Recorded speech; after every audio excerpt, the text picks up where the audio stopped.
My body felt as though it was floating on air as I awoke to what momentarily resembled an endless black void.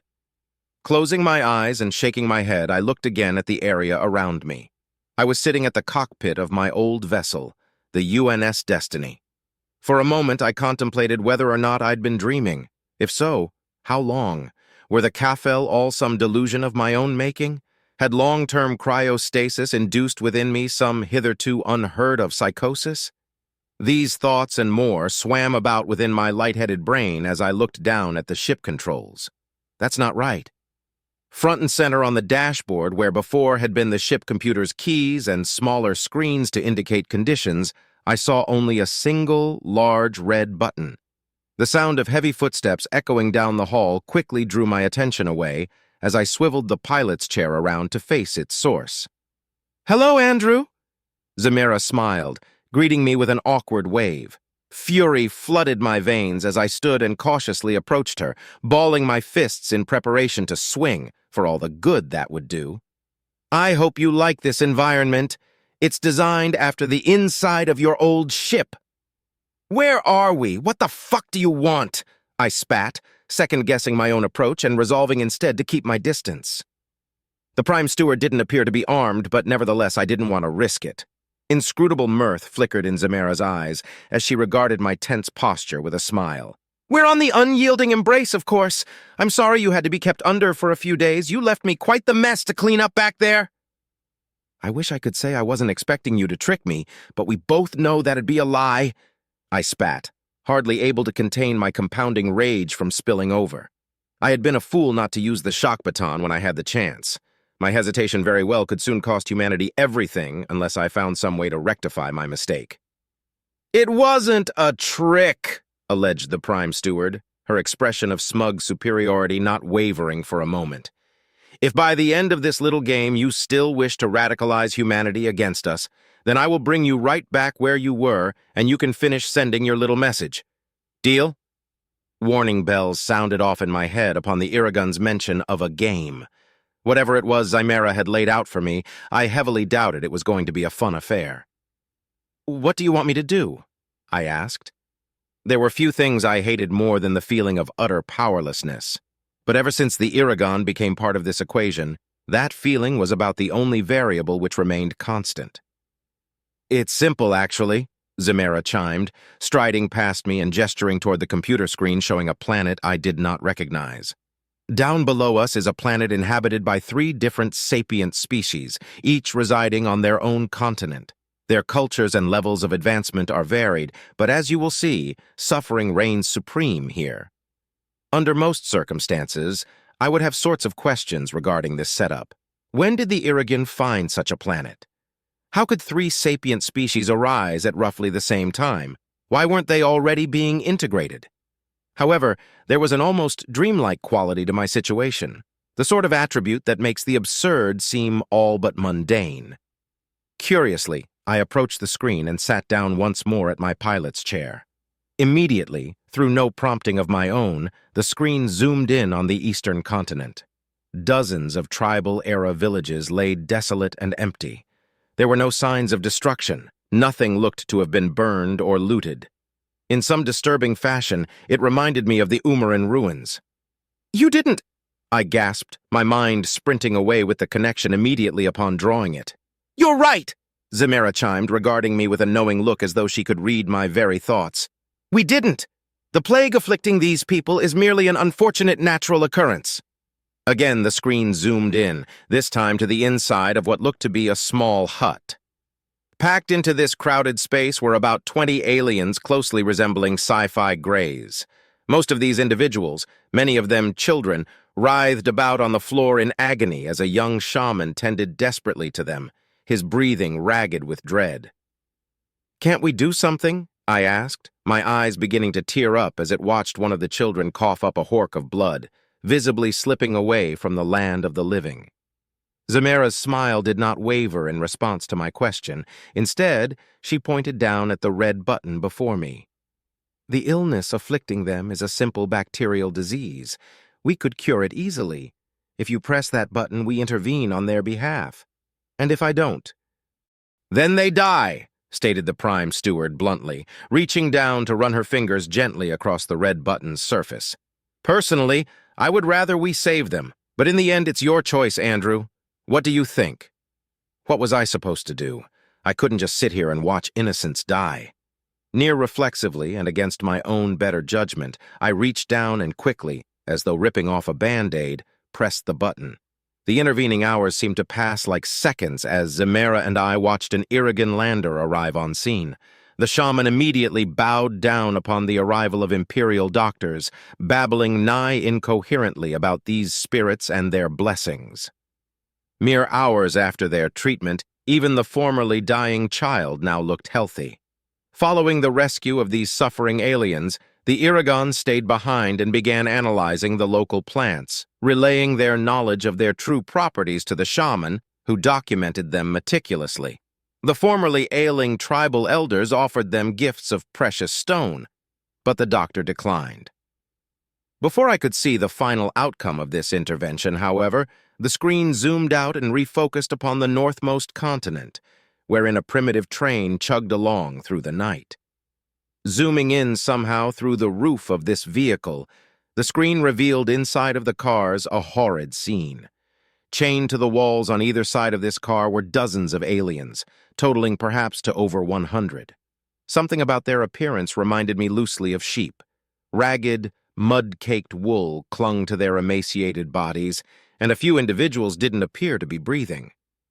As you can see, the slave trade is alive and well on this continent, sighed Zemera, regarding the gut-wrenching scene with a cold detachment uncharacteristic of her. Currently, of the 3,000 slaves being transported on board, 30 have already died of malnutrition. We estimate 100 more will perish before the train reaches its destination. That's just awful, I whimpered, watching as a pair of guards walked in and began to beat and threaten the noisier merchandise, many of whom were simply sobbing over their fate. Offering up to me a nod of agreement, the Prime Steward continued, "All you have to do if you want to save them is press the button, or you could refuse to interfere, leave them all to suffer and die." What are you going to do if I press this button?" I asked, regarding Zemera with a healthy degree of skepticism. What was I missing here amidst this seemingly cut-and-dry dilemma? First, we'll use our technology to stop the train. Then, we'll take out the guards and rescue the captives. It's exceedingly simple, really. Under most circumstances, I would no longer be foolish enough to take Zemera at her word. Here, however, seeing as my options were limited to either that or letting a bunch of slavers get away with selling sapients like cattle, I resolved the former to be a more preferable option. I pressed the button. Instantly, as though prompted by the button press itself, the train progressively slowed to a halt. Once it had finally stopped, I watched as a small legion of Irigan descended upon the slave train. The guards attempted at first to fight back, but faced against the overwhelming force of their opponent, they soon abandoned their posts and ran. Relief swelled in my chest as I watched the Irigan immediately begin tending to the now former slaves, releasing them from their binds and carefully ensuring their health. Slaves who were abducted, the Irigan returned home to their loved ones. Tearful reunions between parents and their children thought lost radiated such raw love and emotion that it seemed to wear away the barriers of my very soul until I too was crying tears of joy. Following this cascade of bittersweet moments, the screen once again repositioned itself, this time to the western continent, wherein a city's worth of fox-like aliens could be seen herding hundreds of their own at sword point to some kind of altar. "This civilization is celebrating what they call a cleansing feast," explained Zemera. "All those poor criminals, accosted for crimes as simple as stealing fruit so that they could eat, will be cooked and eaten alive so that their tainted flesh will feed those who are clean. Gruesome, isn't it?" My eyes drifted reflexively toward the red button, but this time I stayed my hand. My eyes widened as the knowledge of her game's nature was at last made clear to me. "Let me guess, you'll save them if I press the button?" "Correct!" Back on screen, individuals dressed in full plate converged upon a pair of aliens whose tails were intertwined like the hands of human lovers. The two of them screamed and cried as they are ripped from each other's grasp, dragged off to face their gruesome fates alone. Nevertheless, I understood now that I had to remain strong. "This is their culture," I growled through gritted teeth, resolving to stand strong despite the temptation. "I pity those criminals, but it's not our place to interfere." "Fine, then." Zemira smiled softly, gripping the flesh on the back of my neck like a mother cat, and in doing so preventing me from looking away from the oncoming carnage. "What are you doing?" I snapped, reaching behind myself in a fruitless attempt to dislodge her arm. It didn't hurt, strangely enough, but nevertheless, I wished to be free so as not to be forced to watch. "Let me go." Hearing this, the Prime Steward's voice again assumed its characteristic patronizing lilt. "It's easy to ignore the suffering of others when you can simply look the other way. If you truly believe it's wrong for us to stop this brutality, then you shouldn't feel the slightest twinge watching it happen." I felt like I was going to be sick. I heard the awful, blood-curdling screams as individuals were lowered feet first into... At this point, I had to endure the sadistic torture on display. As I watched the scene unfold before me, something inside me broke. I pressed the button and the horror went away. My lungs relinquished the breath I didn't know I was holding as those who remained were rescued by the Iragon. Maybe it was wrong to intervene, but I would never be able to forgive myself if I allowed that carnage to continue. In fact, I wasn't even sure I could forgive myself for the horrors that I didn't stop. "How many died?" I asked Zemira, my defeated voice a perfect microcosm of the internal turmoil roiling about within me. Unlike before, I didn't shy away as Zemira wrapped her arm around my shoulder and whispered a gentle response. 50, she replied sullenly, raising a finger to my cheek and wiping away a tear I didn't know resided there. "It's a lesson every steward has to learn sometime or another. Hesitance costs lives. If it's any consolation, you're learning faster than I did." Again and again this cycle continued. At first I would resist the urge to intervene, watching with a pitying gaze as people suffered and died before me. Each time I resolved to stand strong, and each time I found myself failing. Almost every single scenario ended with me surrendering to the red button's charms, and after each time it became easier to do so again, like a narrow bridge progressively crumbling away into the dark waters below. Eventually, I simply stopped resisting. Volcanic eruption about to consume a small town? I pressed the button. Despotic king about enforcing a genocidal decree against his own people. I pressed the button. When at last the final scenario was presented before me, my will had been thoroughly worn through. Looking upon that lone orphan, digging through garbage cans in search of something to eat, I didn't even have to think about it. I pressed the button. "I'm proud of you," Zemira whispered, regarding me in an affectionate tone as the world seemed to fall away once more. Awakening in the bed of my Iragon-mandated cell, I glanced about in confusion as I had no idea how I'd gotten there. That couldn't have been a dream. It was too real. My cell door glided open without so much as a sigh as Zemira stepped in to greet me, carrying in her arms a plate of hearty-looking food. "Good morning," she giggled in amusement, placing the plate of food on my bed's side table and sitting down beside me. "Or should I say good afternoon? Regardless, I brought you some food." "What the hell was that?" I growled, attempting fruitlessly to sit up as my body remained stubbornly motionless in protest. "Be not afraid." The Prime Steward smiled, taking this opportunity to scratch my head whilst I physically couldn't resist. "The training simulation interferes with nerve impulses to prevent those using it from hurting themselves.